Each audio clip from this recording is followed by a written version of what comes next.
السلام عليكم ورحمة الله إن الحمد لله والصلاة والسلام على رسول الله আল কোরআনের দার্সে যারা যুক্ত আছেন সকলকে আন্তরিক অভিনন্দন জানাচ্ছি।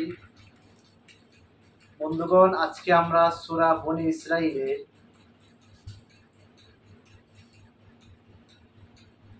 26 নম্বর আয়াতে কারিমা আলোচনা করব।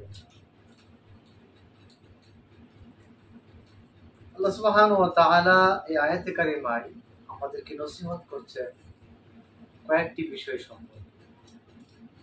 এই নসিহতগুলি আমাদের অর্থনৈতিকতার সাথে জড়িত।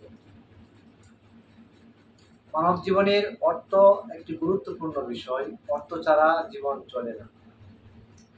অর্থ উপার্জন করে নিজের জীবন পরিচালনা করতে হবে, পরিবারকে চালাইতে হবে, সংসার তৈরি করতে হবে, কিন্তু সেটা হতে হবে হালাল পন্থায়, বৈধ পন্থায়।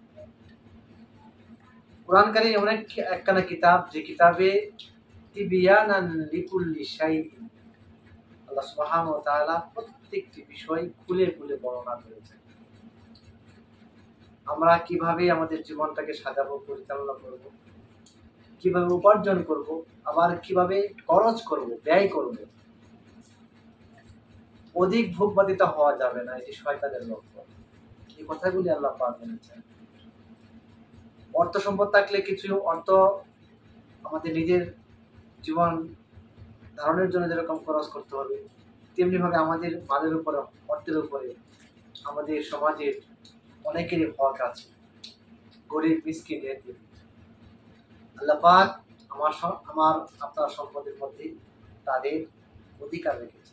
আল্লাহ পাক বলছেন, বিসমিল্লাহির রহমানির রহিম, ওয়া আতি যাল কুরবা হাক্কাহু, আর প্রদান করো, ওয়া আতি যাল কুরবা, তোমাদের নিকট আত্মীয় যারা আছে তাদেরকে তোমাদের উপার্জনের অর্থ থেকে তাদেরকেও দান করো।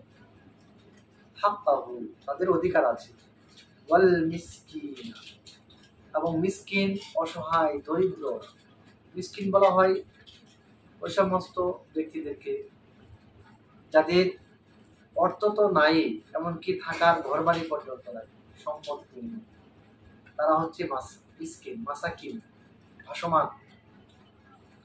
ওয়াবনাস সাবিল, আর মুসাফির, পথিক যারা আছে।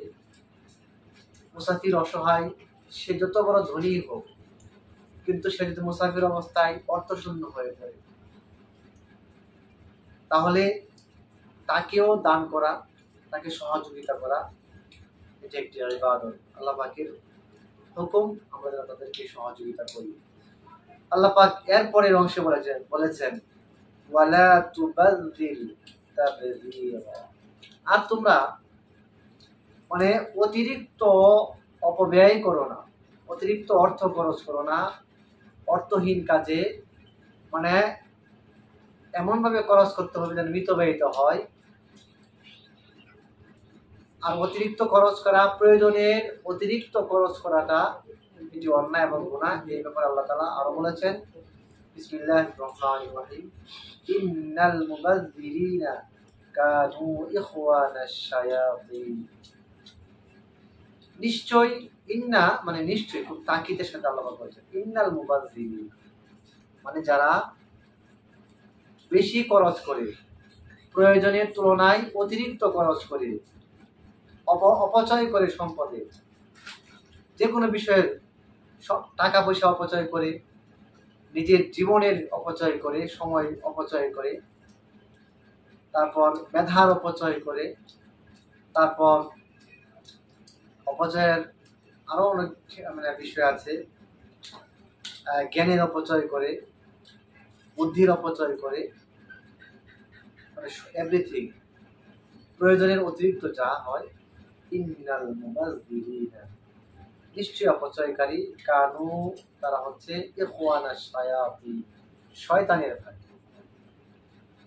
আল্লাহ পাক আমাদেরকে সাবধান করে দিচ্ছেন, আমরা প্রত্যেকটা বিষয়, অর্থ হোক, সময় হোক, জ্ঞান হোক।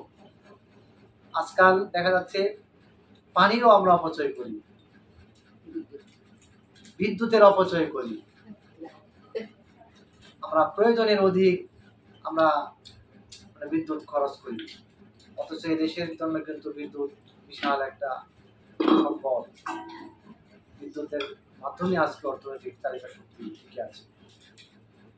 তো আমাদের নিত্য প্রয়োজনীয় জিনিসের অপচয় করা যাবে না। আল্লাহ পাক বলছেন ওয়াকানা শাইতানু, আর শয়তান হচ্ছে লিরাব্বিহি কাফুরা, আর শয়তান হচ্ছে আল্লাহ তাআলাকে, তার রবকে, প্রতিপালককে অস্বীকারী। বন্ধুগণ, খুবই জীবনের জন্য খুবই গুরুত্বপূর্ণ, সমাজের জন্য, আর্থিক বিষয়ের জন্য খুবই গুরুত্বপূর্ণ আয়াত। আমরা এই আয়াত থেকে শিখলাম যে আমাদের অর্থনৈতিক ইবাদত আছে, আমাদের অর্থের প্রতি অনেকের হক আছে, আত্মীয় স্বজন, নিকট আত্মীয় স্বজন, তারপরে পাড়া প্রতিবেশী, এতিম মিসকিন, আমরা আমাদের অতিরিক্ত অর্থ তাদের পিছনে ব্যয় করব। তারপরে হচ্ছে কোনো কিছুই অপচয় করা যাবে না, অপচয়কারী শয়তানের ভাই। আমাদেরকে আল্লাহ পাক এই আয়াতে কারিমার উপর আমল করার তৌফিক দান করুন। ওয়া আলাইনা ইল্লাল বালাগ।